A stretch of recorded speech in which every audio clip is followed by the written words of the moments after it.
আসসালামু আলাইকুম। আজকে আমি বেগুন দিয়ে ডিম দিয়ে ভাজবো।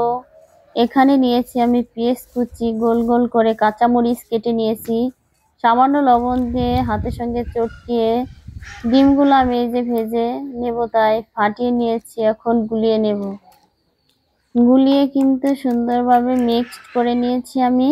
এখানে ডিম গুলানো হয়ে গেছে আমার। এখন এই যে বেগুন কেটে ধুয়ে পরিষ্কার করে লবণ হলুদ দিয়ে মেখে রেখেছিলাম, এই যে গ্লাসের মুখ দিয়ে কিন্তু আমি কেটে নিয়েছি।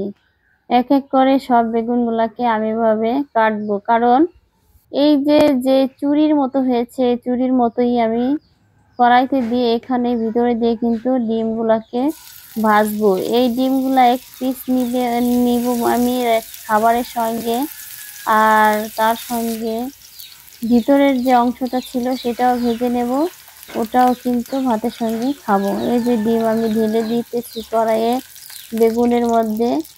এভাবে কিন্তু ডিমটা ভাজলে দেখতে অনেক সুন্দর লাগে, খেতেও ভালো লাগে। ডিমটা যাতে গোলাকার থাকে সেজন্যই আমি এভাবে ভেজে নেব উল্টিয়ে।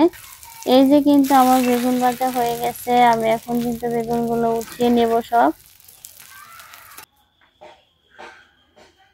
বেগুন, শুকনা মরিচ আমি ভেজে এখানে আমি ভাত নিয়েছি, ডিম দিয়ে বেগুন ভাজা, শাক, শুকনা মরিচ আর লেবু। সবাই ভালো থাকবেন।